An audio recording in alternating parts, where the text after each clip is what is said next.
नमस्कार मित्रांनो, आज या मालिकेमध्ये आपण पाहणार आहोत ते टेन्शनमध्ये असतात आणि श्रावणी म्हणत असते माझी मेहंदीवाली कुठे, मेहंदीवाली कुठे.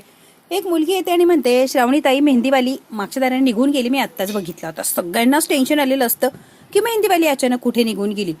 शुभूच्या लक्षात येतं रुद्रने तिला मारली आणि ती पळून गेली. रुद्र आणि त्या पोरीमध्ये काहीतरी कनेक्शन होतं, पण शुभूला काही अंदाज लावता येत नसतो. नंबर म्हणतो मॅनेजर अशी व्यवस्था आहे का तुमची, तू बोलवलोस ना तिला, मग ती अशी पळून गेली.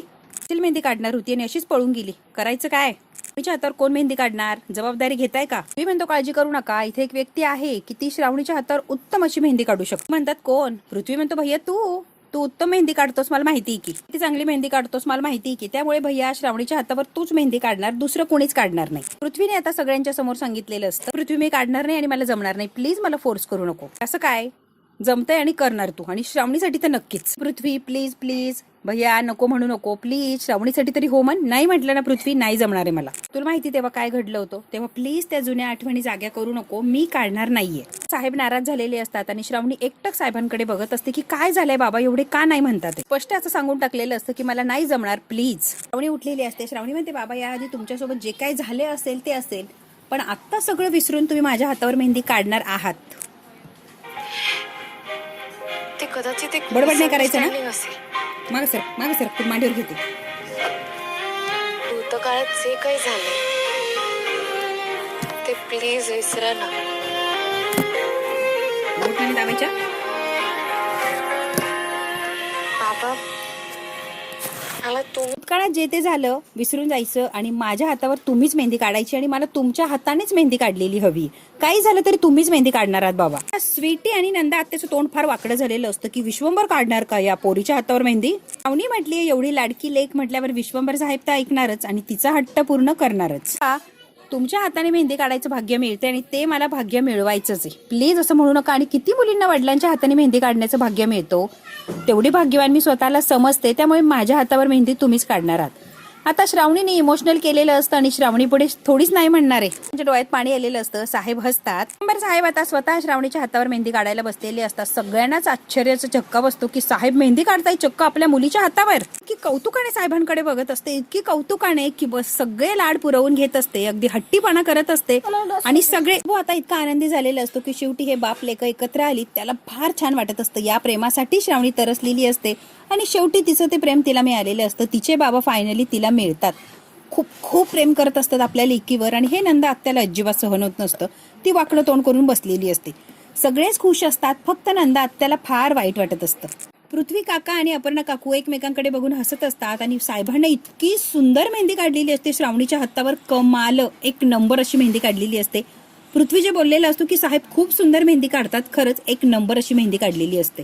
साहेबांनी अप्रतिम अशी मेहंदी काढलेली असते आणि सगळे कौतुकाने बघत असतात. काय सुंदर, मेहंदीवालीने सुद्धा इतकी सुंदर मेहंदी काढली नसते, इतकी सुंदर साहेबांनी श्रावणीच्या हातावर मेहंदी काढलेली असते. स्वीटीचं तोंड तर बघण्यासारखं झालेलं असतं. या श्रावणीला पायाजवळ उभं करत नव्हते विश्वंभर साहेब.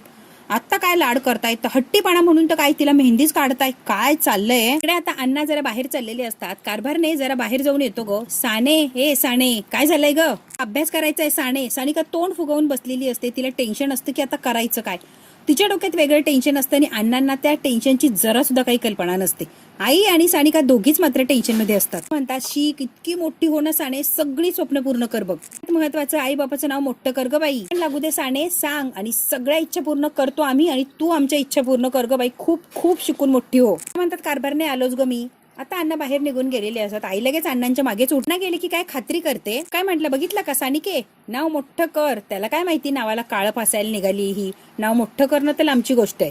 आई आता खूप बडबड करत असते. सानिकाला खूप बोलत असते. काय माहिती ग काय पराक्रम करून ठेवलेत. समाजाला कुठे तोंड दाखवायला जागा ठेवली नाही. आम्हाला घराच्या बाहेर निघणं मुश्किल करणारे. बापाला कुठे माहिती. बाप कौतुकाने सांगतोय की अभ्यास कर, नाव मोठं कर, फार फार शिक. काही कमी पडलं तर सांग. त्याला काय माहिती सगळंच वाढवून ठेवलंय. कमी पडायच्या काय गोष्टी आहे. फार तळतळ करत असते, चिडचिड करत असते, रडत असते. असं काम केलंय सानिकीने. अण्णांना कुठे माहितीये ग समाजात ती ना तोंड दाखवू शकते ना आम्ही. काय करू ग तुझं, मी कळत नाहीये काय करू सांग. आई तळतळ करत असते. बापाला शुभूला तुझं हे जर पाप कळालं तर काय अवस्था होईल त्यांची, जरा तरी अंदाज आहे का. ते लोकांना कळलं तर काय व्हायचं, मी काय करू आणि काय नाही, स्वतःचा जीव घेऊ की काय असं झालंय मला. आई इतकी वैतागलेली असते की बस आई शुभूचा आणि अण्णांचा विचार करत असते. कारण लग्न करायला तयारच होत नाही. आधी गप्पा मारल्या आणि आता म्हणतो की लग्नच करणार नाही. आता काय करणार आहे सानिके? लगेच उठते आणि म्हणते तू तयार आहे पण स्वीटीमुळे करत नाही. हे गब्बस, नको त्याची बाजू घेऊस, गब्बस. आपल्या पुढे एकच पर्याय, तुझ्या पोटातलं बाळ पाडून टाकायचं, माझ्याबरोबर लगेच निघायचं. आई काय तू माझ्याबरोबर येतेस सानिका? आई तसा प्रयत्न करून पाहिलाय पण डॉक्टर बोलले तसं काही होऊ शकत नाहीये, त्यामुळे अबॉर्शन सुद्धा करता येणार नाहीये. आई म्हणते काय सानिके, अबॉर्शन करता येणार नाही म्हणजे हे पोटात जे पाळतीये ते पाळायचंय आपल्याला? बघते कसं होत नाही ते, चल माझ्याबरोबर. तर जबरदस्तीने सानिकाला दवाखान्यात घेऊन चाललेली असते. सानिका नाही म्हणते, आई म्हणते चल मी बघतीये ना, चल माझ्याबरोबर. आता ओढतच घेऊन चाललेली असते आई, कारण आईला टेन्शनच तेवढं असतं, काहीही करून एवढ्या मोठ्या संकटातून बाहेर पडायचं असतं. आई आता सिटी हॉस्पिटलमध्ये आलेली असते आणि त्या डॉक्टरांकडे परत आलेली असते. ज्या डॉक्टरांकडे सानिका आधी येऊन गेलेली असते त्याच डॉक्टरांकडे आईने परत सानिकाला आणलेलं असतं. डॉक्टर म्हणतात तुम्ही कोण यायच्या? मी आई आहे. डॉक्टर मॅडम एक काम करा माझं, बोला की काय अडचण आहे? आई म्हणते डॉक्टर काहीही करा, हे बाळ नकोय आम्हाला, प्लीज काहीतरी करा. माझ्या तोंड दाखवायच्या लायकीची राहणार नाही होत, प्लीज प्लीज डॉक्टर काहीतरी करा. आई रडत असते, रिक्वेस्ट करत असते, उपकार करा डॉक्टर मॅडम प्लीज. डॉक्टर म्हणते तिलाही सांगितलं आणि तुम्हालाही तेच सांगते, हे अबॉर्शन सक्सेसच होऊ शकत नाही, इम्पॉसिबल आहे. विकनेस तिला, तिचा बीपी खूप शूट झालेला आहे, त्यामुळे तिचं हे अबॉर्शन नाही होणार आहे. प्लीज मला माफ करा, मी काहीच करू शकत नाहीये. तुम्ही डॉक्टर आहे ना, तुम्ही काहीही करू शकता असं नाही म्हणू नका प्लीज. तिची जी केस आहे ना जरा जास्तीच कॉम्प्लिकेटेड आहे, त्यामुळे आम्ही रिस्क घेऊ शकत नाही, त्यामुळे सॉरी काहीच होऊ शकत नाहीये. तर सरळ सरळ म्हणतात तिथून जा तुम्ही, मी काहीच करू शकत नाहीये तुमची मदत, प्लीज सारखं सारखं तेच ते सांगायला जाऊ नका. डॉक्टरांनी आता शेवटी नाराज करून दोघींनाही काढून दिलेलं असतं आणि आई आता रडत रडत निघून गेलेली असते. डॉक्टरांना काही एक परिणाम होत नाही, कारण स्वीटी करून भरघोस असं बक्षीस मिळालेलं असतं डॉक्टरांना. यांचं काम करण्याची तिला काही देणं घेणं नसतं. डॉक्टर म्हणते एवढ्या पैशात जे काही करतेय ते शक्यच नाहीये. आता आहे ना त्या स्वीटीकडनं जास्त पैसे घ्यायला लागणारे नाही, तर हे सानिका प्रकरण तर अजूनच डोक्याला त्रास द्यायला लागलंय. माझ्या डोक्यावर बसायच्या आधी काहीतरी करायला लागणार आणि हे सगळं मिटवायला लागणार. डॉक्टरला सुद्धा टेन्शन आलेलं असतं की सारखे सारखे काय येतात ही लोक. इकडे आता रुद्रला पकडलेलं असतं नंदा आत्याने. बोल रे रुद्र, कशाबद्दल बोलू आणि काय? आत्ताच म्हटलं ना ती मुलगी पळून गेली वगैरे, पकडली नाही, काहीतरी बोलला ना तू. काय होती आणि मुलगी कोण आणि काय संबंध? रुद्र दिवाळी मुलगी नाही का, तिच्याबद्दल बोलतेय रुद्र, आता स्पष्टच सांग. नंदा आत्याला तुम्हाला माहिती ना मी कोण आहे काय आणि मी काय करू शकतो? चांगलीच ओळखून आहे रे तुला, मला माहिती तू कोण आहे काय आणि काय काय करू शकतो, तुला चांगलीच ओळखते रुद्र मी. कसं आहे ना रुद्र, आता श्रावणीशी लग्न केलं म्हणजे अख्खीची अख्खी प्रॉपर्टी तुझी होणार, बरोबर ना? असा गैरसमज करू नकोस हा. अर्धी तुझी आणि अर्धी माझी, कारण या प्रॉपर्टीसाठी इतकी मेहनत घेतलीये मी आणि इथपर्यंत येऊन पोहोचलीये. सहजासहजी कुणाच्या घशात जाऊन देईन हे शक्यच नाहीये, त्यामुळे लक्षात ठेवायचं, अर्धी तुझी अर्धी माझी. रुद्राबरोबर लग्न होण्याच्या आधीच डील केलेली असते नंदा आत्याने. आत्या तुम्हाला पुरतं ओळखून आहे मी, तुम्ही काय आहात ना मला सगळं माहिती आहे बघा. Good good good, very good. ओळखतो ना तेच चांगली गोष्ट आहे रुद्र, ओळख नक्कीच चांगली गोष्ट आहे आणि ओळख विसरू नको रे. मला चांगलं ओळखतोस ना हेच सगळ्यात भारी बरं, आणि ओळखतच राहा. लग्नानंतर रुद्र काय करणार आहे आणि काय नाही श्रावणी सोबत, विश्वंभर साहेबांचं काय करणार आहे हे सगळं विशालने ऐकलेलं असतं आणि रुद्रला नंदा आत्या सुद्धा साथ देतीये हे विशालने बघितलेलं असतं, ऐकलेलं असतं. विशाल म्हणतो इन लोगों ने इतना बड़ा प्लान बनाया है, अरे बापरे ये रुद्र सर तो बड़े पोच वाला आदमी है और कुछ भी कर सकता है. आता हा विशाल खूप घाबरलेला असतो की रुद्रने काय हे चालवलंय नवीन. नंदा आत्यासोबत डील केलेलं असतं आणि जी प्रॉपर्टी आहे ती अर्धी अर्धी वाटून घ्यायची असते. त्याला आता घाबरलेला असतो की आता काय करावं. आता संध्याकाळी सगळं कार्यक्रम वगैरे झाल्यावर रुद्र मस्तपैकी आता दारू प्यायला बसलेला असतो, एन्जॉय करत असतो, कारण शेवटी श्रावणीला मिळवण्यासाठी एवढं त्याने केलेलं असतं आणि ती त्याची बायको होणार असते आणि श्रावणी सोबत साहेबांची सगळी प्रॉपर्टी जी मिळणार असते, त्यामुळे रुद्र खूप खुश असतो. रुद्राच्या समोर एक स्टॅच्यू असते. रुद्र आता दारू पिता पिता तो दारूचा ग्लास खाली ठेवतो आणि उभा राहिलेला असतो, त्या स्टॅच्यूकडे चाललेला असतो. रुद्र इतका पागल असतो की त्या स्टॅच्यूला श्रावणीसारखे कपडे घातलेले असतात आणि तिला श्रावणी समजत असतो. तिचा हात पकडलेला असतो श्रावणी समजून. रुद्र दारू पिता पिता श्रावणी जवळ आलेला असतो, तिचा हात पकडतो, परत माघारी जातो, तिथून एक पेन आणतो आणि परत तिच्या जवळ आलेलं असतं. म्हणजे त्या स्टॅच्यूच्या हातावर काहीतरी लिहिलेलं असतं. आता विशाल हे रुद्र जे काय करतोय ते सगळं बघत असतो आणि रुद्रचं वागणं त्याला आधीच खटकत असतं. तो फक्त बघत असतो. ए विशाल, बोला की सर. तुझा आता तुझं काय काम असेल तर कर, तू जा इथून. रुद्राने आता विशालला तिथून काढून दिलेलं असतं. हा रुद्र आता त्या स्टॅच्यू बरोबर म्हणजे श्रावणीच्या स्टॅच्यू बरोबर बोलायला लागलेला असतो. परवा आपलं लग्न आहे फायनली. रुद्र एक एक दिवस मोजत असतो. आज मेहंदी, उद्या हळद, परवा लग्न, एक एक दिवस मोजत असतो आणि कधी एकदा श्रावणीशी लग्न होणार आणि सगळ्या प्रॉपर्टीवर अधिकार गाजवणार यासाठी रुद्र आता तयारीत लागलेला असतो. प्रत्येक दिवसाचा त्याने हिशोब ठेवलेला असतो आणि हे दिवस कधी संपणार आणि मला जे हवंय ते कधी मिळणार यासाठी धडपड करत असतो हा रुद्र. त्याने घट्ट अशी मिठी मारलेली असते आणि म्हणतो श्रावणी फायनली तू माझी कायमची होऊन जाणार. रुद्र काय करतो आणि काय नाही विशाल मात्र याच्यावर बारीक लक्ष ठेवून असतो. सानिका आणि आई आता घरी आलेले असतात. आई घरी येते की डायरेक्ट डोकं पकडूनच बसलेली असते, रडायला लागलेली असते. कारण डॉक्टरांनी तर नाही म्हटलेलं असतं. आता सानिका पुढे आणि आई पुढे काहीच पर्याय नसतो. आई येऊन रडायला लागलेली असते. सानिका आईला आता समजावत असते, आई तू ऐक ना, तू टेन्शन घेऊ नको ना.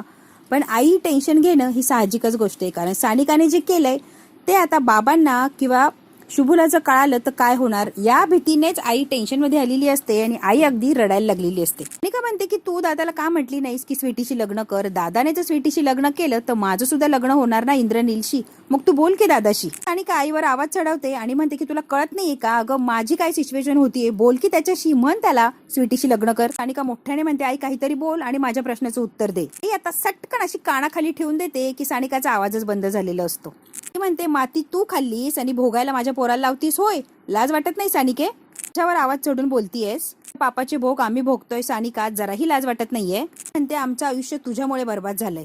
सानिकाला मारत असते, रडत असते, चिडत असते. सानिका आता गप्प झालेली असते, तिच्या तोंडातून काही शब्द निघत नसतो. आईने लुटून दिलेली असते आणि मरून का जात नाही ग सानिका म्हणून तिला म्हणते. जोरात रडायला लागलेली असते कारण आईकडे फक्त रडणं एवढाच पर्याय राहिलेला असतो आणि सानिका गप्प बसलेली असते. तिला अजूनही इंद्रनीलशीच लग्न करायचं असतं. स्वतःचं तोंड झोडत असते आणि रडत असते. फक्त पश्चाताप करणं एवढंच तिच्याकडे राहिलेलं असतं. सानिकाला आता वाईट वाटलेलं असतं. आई म्हटलेली असते की जा आणि कुठेतरी मर. सानिकाला शेवटचा पर्याय दिसत असतो. ती फॅनकडे बघते आणि मरून जा असं आई म्हटली त्यावरच ती विचार करायला लागलेली असते. सानिका आता तयारीला लागलेली असते. मर म्हटल्यावर लगेच तिने तयारी सुरू केलेली असते. साडी घेते आईची, स्टूल ओढलेला असतो आणि आता फॅनला फाशी घेऊन मरण्याचा प्लॅन केलेला असतो. ते बोलली ते सानिकाच्या मनाला फार वाईट वाटलेलं असतं की आई एकच शब्द म्हणतीये जा मर, की सानिकाने लगेच मनावर घेतलेलं असतं आणि लगेच ते आता फॅनवर साडी टाकते आणि फाशीची तयारी करते. सानिकाच्या बाजूला रडत बसलेली असते पण आईचं लक्षच नसतं की सानिका माझ्या माघारी काय करतीये. सानिकाने आता खरोखरच फाशी घेतलेली असते. तिने स्टूल लोटलेला असतो आणि तिचा जीव चाललाय म्हणून ती तडफड करायला लागलेली असते.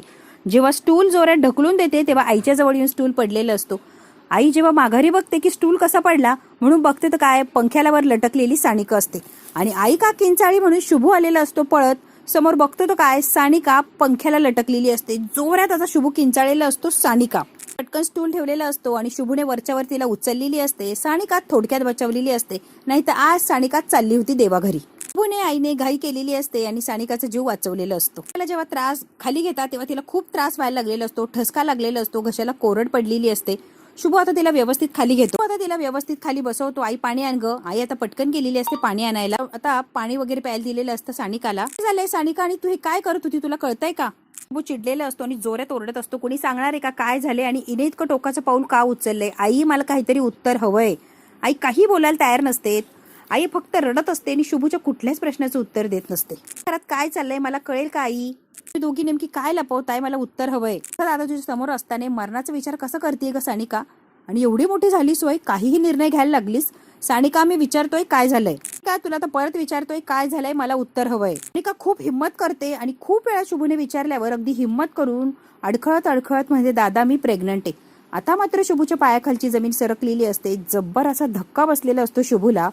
काहीतरी नवीन संकट रोज शुभूकडे येत असतं आणि रोज ते संकट पार करत असतो. आता इतकं भयान संकट असतं की याच्यातून बाहेर निघणं अशक्य असं असतं. आता मात्र शुभूला धक्का बसलेला असतो. सानिका मला हे काय सांगतीये. बरं असा शुभू एकदम शांत पडलेला असतो, एकदम शांत होऊन गेलेला असतो, बोलत नाही, फक्त तिच्याकडे बघत थांबलेला असतो. तेवढ्यात काय सानिकाचा फोन वाजलेला असतो. कोणाचा फोन आला हे बघितलेलं असतं. इंद्रनीलचा फोन असतो. आता मात्र शुभूच्या सगळ्याच गोष्टी लक्षात आलेल्या असतात. शुभू आता काहीही विचारत नाही आणि आईला सुद्धा काही विचारत नाही. शुभू डायरेक्ट निघालेला असतो. आई म्हणते शुभू थांब, शुभू थांब. शुभू काय थांबायला तयार नसतो. तो इंद्रनील त्याच्या रूम मध्ये असतो. सानिका फोन उचलत नाही. वेगवेगळे प्रश्न असतात त्याच्या पुढे.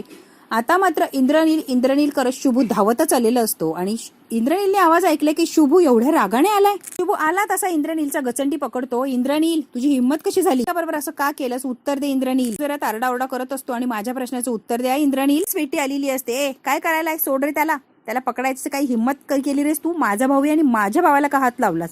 आता ही स्वीटी उलटी भांडण करत असते आणि शुभू काय म्हणतो काही एक ऐकायला तयार नसतो. तू सोड त्याला, याने जे माझ्या बहिणी बरोबर केले ना त्यानंतर याचा जीवच घेतला पाहिजे. इंद्रनीलला असा काही चोप दिलेला असतो ना शुभूने, मारून डायरेक्ट खालीच पाडलेला असतो आणि तिथे फळांच्या मध्ये एक चाकू असतो. तो चाकू दिसलेला असतो शुभूने. रागाने आता शुभूने तोच चाकू घेतलेला असतो. त्याचा एका हाताने असा गळा पकडलेला असतो आणि दुसऱ्या हातात चाकू असतो. शुभू म्हणतो, शुभूने मागचा पुढचा विचार न करत इंद्रनीलच्या पोटात तो चाकू घातलेला असतो आता आईला हे सगळं स्वप्न पडलेलं असतं. आईला माहिती असतं शुभूला जे हे सगळं कळालं तर शुभू हेच करणार आणि याच थराला जाणार. आई इतकी घाबरते आणि झोपेतून अशी डचकून उठलेली असते. ते शुभू तिच्या बाजूला एका बघते आणि स्वतःचा घाम पोसत असते. इतकी घाबरलेली असते आई.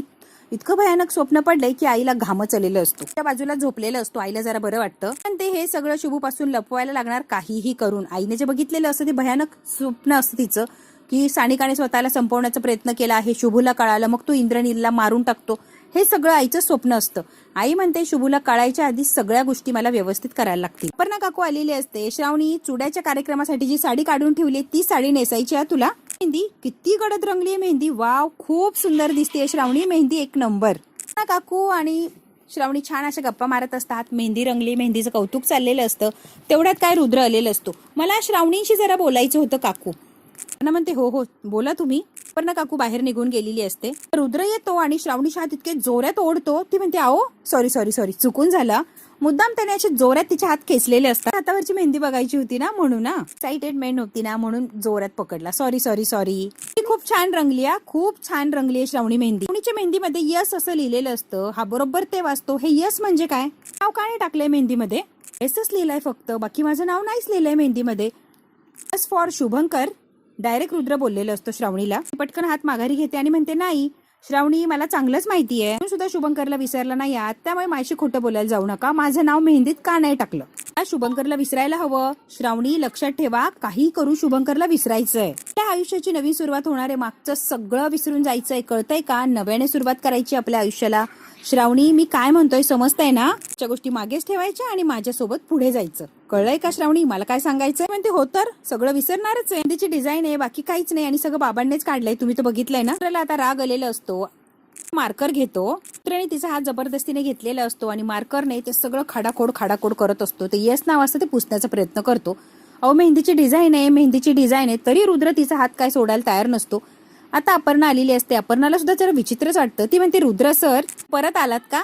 माझा चुडा नवऱ्या मुलाकडनं असतं ना हेच सांगायला आलीये मी. मग तुमच्याकडनं चुडा हवाय. आणलाय ऑलरेडी चुडा. अकरांपैकी कोणाला तरी घेऊन यायला लावतो. म्हणते ठीक आहे आलोच मी म्हणून रुद्र आता चाललेलं असतो. रुद्रचं हे विचित्र वागणं बोलणं श्रावणीला सुद्धा खटकलेलं असतं आणि अपर्णाला सुद्धा. आता रुद्र काय आहे खरा हे श्रावणी, अपर्णा किंवा सगळ्यांच्याच लक्षात येणार का? की रुद्र असंच टॉर्चर करत राहणार श्रावणीला आणि श्रावणी काहीच करू शकणार नाही?